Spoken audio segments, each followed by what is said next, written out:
مأساوية بكل ما تحمله الكلمة من معنى، غادي تخلي لحمك يبورش. فاجعة كارثية ومجزرة. مشات الضحية أو راحت الضحية ديالها طفلة يلاه تزادت بدقائق أو بثواني قليلة، طفلة حديثة الولادة اليوم كتعرض لواحد الفاجعة مأساوية بكل ما تحمله الكلمة من معنى، أقولها وأكررها. في مستشفى مغربي اليوم وقعت أكبر فضيحة، خطأ طبي فادح بكل ما تحمله الكلمة من معنى. باش تفهموا اكثر شنو وقع، الفرمليه او الممرضه ملي بغات تجبد البيبي او التربيه او البنت او الطفله اللي حديثه الولاده من البطن ديال امها في الوقيته فاش كتولدها، بالغلط ضغطات ليها على الراس ديالها او العقل ديالها حتى خرج المخ من المكان ديالو.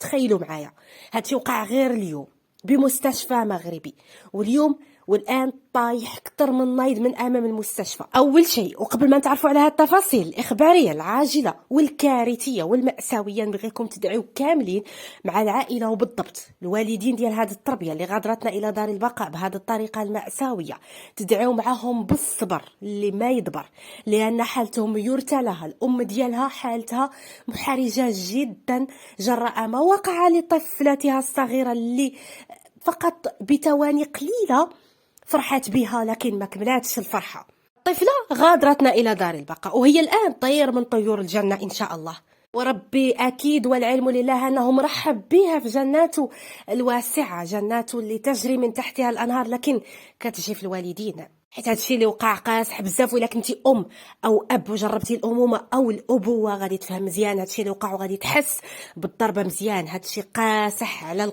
العائلة ديال الطفلة، كتستنكر ما وقع اليوم بشكل كبير وكتقول أنه هذا ما كيتعتبرش خطأ طبي.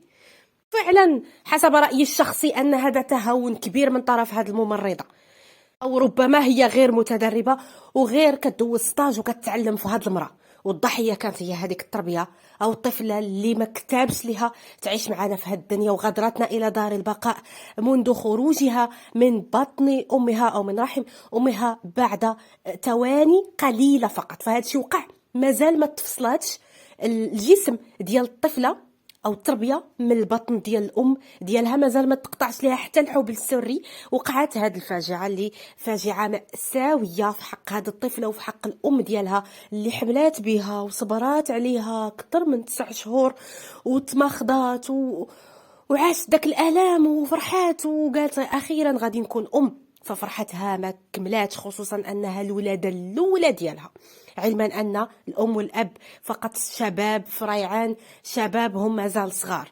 الضحيه راحت الى دار البقاء، لكن شكون اليوم اللي غادي يتحمل مسؤوليه هذه الفاجعه اللي وقعت؟ واش فعلا خطا طبي؟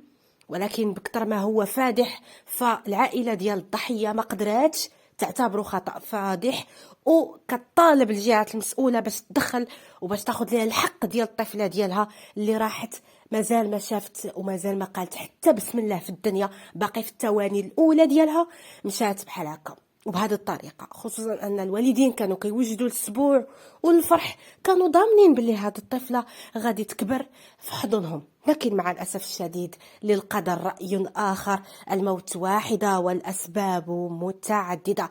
فعلا هل هي في نظركم فاجعة مأساوية في حق وخطأ ما خصوش يدار، أو خطأ فادح ممكن يوقع؟ تعليقاتكم تهمنا، شاركونا آرائكم. شكرا لكم على طيب الاستماع وحسن المتابعة، دمتم في رعاية الله.